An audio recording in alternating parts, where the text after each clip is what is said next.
Hi guys, so today we'll be doing a book review video. I have 7 books and I'm in a different area today. Just because I really just wanted to get this done earlier in the day than I usually do. So I'm going to talk a little, like a little bit lower than what I usually do. Just because like it's a different, place. So I have 7 books. It's just like a good mix of books this week or this month. So this one is probably the one that a lot of people probably won't care for. This is A Concise History of Painting, and I don't know how you say the artist's names. It's from one artist to another, and it's by Michael Levey. And this book was really good. This is what it looks like, and you'd think, oh, it's a thick book, but usually on most of the pages you only have to read one side of the page, and then the other pages have the paintings on it that they're going to talk about. And it goes in like a specific kind of order and stuff. But the one thing I didn't like about the book was it didn't go in order where you read it, like where it would say, oh, this picture, this painting by whoever, and then the number. The numbers didn't correspond to going in order that way. If that makes any sense. So like you would start reading, like, say you were on like picture or painting 14, and then the next painting they talked about was on the other page, and that was on the next 2 pages, which was like painting 20. But other than that, like, it was a good book. I really liked it. It was really educational. Like, I took art history when I was in college, but this is a really good book. I really enjoyed it. So if you need anything, like, and the pictures were really good in the book. They weren't that hard to see, because obviously it's just a picture of the painting. It's not the actual painting, but you guys know what I mean. So this next book is called Antiques Roadkill. It's a trash and treasures mystery. It's by Barbara Allan. This is what it looks like, and it's a short little book. It was basically about this woman who comes back to her small town because she got divorced from her man and she wants a new start. So she decides that she's going to move in with her mother, and her mother's kind of crazy. So here she sold off all of her treasures to this guy who deals in antiques, and she didn't know because she was going through one of her like fits, I guess you could say. I don't know. And the woman, I forget what her name is. Let me see. Brandy.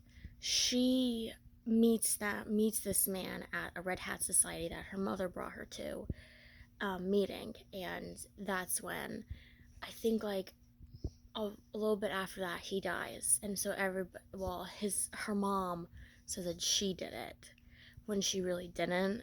So she's trying to clear her name and trying to keep everything in control of the situation because her mother is really crazy and stuff. And the one thing I don't like, the one thing that really was annoying in the book was, in a book where they have like the parentheses, and I don't remember, like, when they put stuff in parentheses, it's like just like stuff that is really not doesn't pertain to the story at all. It's just like extra information. If you want to read it. But I don't, and it was really annoying because you'd have like a little part of a paragraph and then the rest of the paragraph was in parentheses. So that was one thing that I really didn't like about the book, because I'm like, I don't like how annoying it is that like on mostly all the pages there's like parentheses on it, and it has nothing to do about the story. And the Brandy in this book, she's really, really sassy, I guess you could say. So I'll just leave it at that. So this one is called Dragon Teeth. This is what it looks like, and it's by Michael Crichton. I think that's how you say his name, and he wrote Jurassic Park. And I didn't know if I think I read Jurassic Park last year for my Halloween book review video thing. I'm not really sure. I know I read it for a Halloween book review video. And that one was good, but it had a lot of like scientific terms in it that you might not have known, you had to like look it up or something to figure out what they're talking about. But this one, it takes place in the 1800s, and it's about this man who goes along on this expedition to find fossils, and he gets ditched by his first group that is taking him to this place, and he finds it was by a professor that worked at the same university he went to.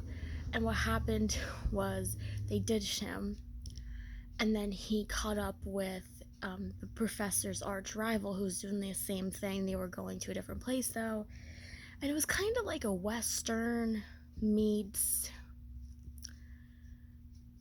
I don't know, it's like a Western mixed with like, it's a Western kind of, but then it's mixed with like some scientific-y things, I guess. And what happens is he ends up at this, he gets lost with his next group, which he thought that he died because he thought that the Indians or Native Americans killed him, because the 3 people that were left in the group, the one died from Native Americans and stuff like that. So he goes to this small town where people think that in these big boxes he has are not bones of dinosaurs. It's gold. So people are trying to like say, yeah, like, okay, like it's bones, but it's not. But it really is, it's dinosaur bones. And eventually he makes it back to the professor to give him his bones back, but his dinosaur bones back. But it's a really nice adventure meets like a Western kind of book. It's different from Jurassic Park. I think I have another book by this author. I think I do. I'm not really sure. But it was a good book. I really liked it. So this book is kind of like a spin-off series of Cedar Cove. And Cedar Cove was a book series that they made it into a while ago. They made it into a Hallmark series. And this is called Rose Harbor in Bloom. The first book is called, I think, Rose Harbor Inn, and it's by Debbie Macomber. This is what it looks like. And it's about this woman who runs this inn, and it's basically like, it's kind of like, there's some characters from Cedar Cove in it, and it's basically just like a spin-off of it, where she's trying to run this inn, and the man that she hires to help her renovate the house or the inn and the outside of it, he quits for some reason, so they have a little tiff, and this old married couple's coming to renew their vows. I think it's their 50th wedding anniversary, and their granddaughter puts it all together for them, and here the whole time all they do is argue, and the granddaughter is worried that they don't want to get remarried, or they don't want to be married at all anymore. And the other woman in the book, she has cancer, and she comes back so she can finally pick up where her story left off with this man that she was with, and she had to decide if she wanted to stay with him or get this high-powered job across the country. And she comes back and she wants to know more about what happened to this man, and if he's still around, and if he still loves her, and stuff like that. And it was a really good book. I really liked it. There was a little what's the word? I'm tired, guys, so that's why I'm like thinking straight right now. But so usually, like I said, I usually do these at the end of the day, or like mid afternoon. But kind of like a plot twist in the book, dealing with the woman who came back to see what happened to the guy that she once loved, that type of thing. And it was a nice book. It was really good. I really the thing that was weird about Debbie Macomber is like, I like her series books, but I don't really like, well, some of them I don't really like her like single books, which is just like one book that doesn't go along with the series or anything. So it's really weird. So this book it disappointed me, because I like V.C. Andrews books. I read a ton of V.C. Andrews books, And this book wasn't that great. And I know V.C. Andrews died, I think after she wrote, or maybe she was in the middle of writing the Flowers in the Attic book. So a ghostwriter writes her books, which I don't understand how she could still have manuscripts of books that, if she had a lot of manuscripts of books and stuff, but, or why they're still, like, ghostwriting her, I guess you could say. I don't know. And this is called The Unwelcome Child. It's by V.C. Andrews. This is what it looks like. And it's about this woman who she grows up in her grandparents' house. Her name is Elle. She grows up in her grandparents' house. And they think that she's like the devil reincarnated. She's just evil based on what happened with her parents, her mom and her dad. Her dad supposedly like drugged her mom, like I don't know if I could say it on YouTube, but you know what I mean, like you put something in her drink and did something horrible to her. And she didn't tell anybody, and so she went to college and she didn't tell anybody. And when she came back home, her parents said, no, you're not getting an abortion. You are going to keep this, you're going to deal with this. This is your problem. And she had her daughter, Elle, and then she just left, and her grandparents took care of her. Her grandfather was more lenient than her grandmother was. Her grandmother, like, put her in this room full of all these, like, crosses and a picture of Jesus and Bible scripture all over all this stuff, like, in this small little room. And then here, she finally meets these two kids, I don't say children, these two kids who are like around the same age as her, a little bit older, like a year older or something, and they help her try to figure out where her dad is and stuff like that. And they don't know, and she basically doesn't know anything about the outside world. Like, she doesn't know anything. Like, she doesn't know TV, she doesn't know about certain phrases they use. Like, it's basically like she's just like from like, it's basically kind of like they're the future and she's the past, and she's finally catching up to the future, I guess, kind of thing. And usually in V.C. Andrews books, like, there's somewhere along the line, like her mother comes back and tells her who her dad is. But I thought, well, like, her dad is probably gonna be like her new friend's dad, and they can't be together, that type of thing. Or it's gonna end up being like her grandfather, like that type of thing, because that's just how like weird and twisted V.C. Andrews books are.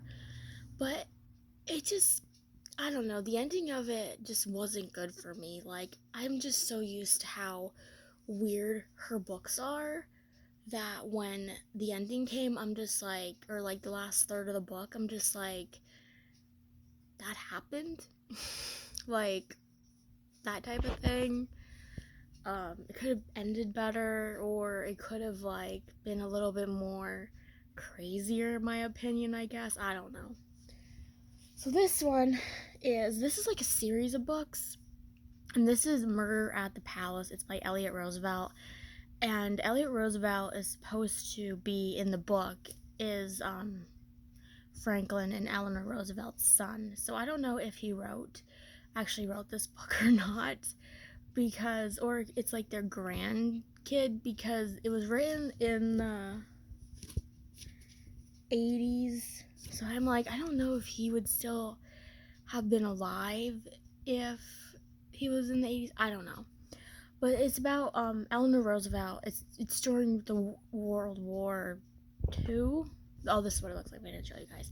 It's during World War II, and Franklin Roosevelt didn't want to go over to England, so he sends his wife over, Eleanor, and she said, like, oh, I could do all these other things while I'm there, but he's like, make sure you don't do all of it, or make sure, like, you're discreet, because you don't want to think you're just going over there for, like, a little vacation. You're over there to do work for him. And they go to the palace. They meet the king and queen, which was Elizabeth II's mother and father, and somebody dies in the book, and it's this guy that, well, he invites all of his like friends to this dinner party in his place in Buckingham Palace, and he ends up dead. and nobody really liked him to begin with. So it was kind of weird to see, like, his ex-wife was like, oh yeah, like, I'm so happy and blah blah blah, all that stuff. But it was it was a different type of book than I'm like not like it was a different type of like English written book, kind of, because it kind of reminded me of like an Agatha Christie type of book, mystery type of book. So the last book I have, it's a big book. It's History's 100 Greatest Events, and it's by Samuel Nisenson and William A. DeWitt. That's what it looks like. I can't even get it in the shot. It's so big, and it goes in order, and it starts with Moses and the Ten Commandments, and there are some like biblical, that one, and of course when Jesus got crucified. Those are I think those are the only two biblical historic events in the book. Other than that, everything else went in order. So that was the first thing that happened, which I don't understand why Noah and the ark wasn't in it, because that would be like a historic event. But I don't know why it wasn't. It says like they pulled people on these events to put them to get 100 events, I guess, or something like that. And so it starts out with Moses. The Jesus crucifixion's in it too. And I really like it because I know some people don't consider that history, and some people do, or some people are just like, there's no proof that happened, so we shouldn't put that. It's not considered history. But I just like the fact that they considered it, like they considered those two events big enough that they were in that book, kind of, or that they were even mentioned in the book. Because when you first think of that, you're not used to that, because you're just so used to like normal history events, that you wouldn't think that they would put those two events in the book, but they did, and I really like that. It was a good book. There was illustrations on the top of the pages that went along with the book. It was only 146 pages, and then the last 2 pages were just like the index, and it goes all the way up to the Vietnam War, so that's how old the book is. But there's some things in the book, when you read it, you know these events from history class or throughout your life or whatever, and there's some like little details about, like, you might read something in the one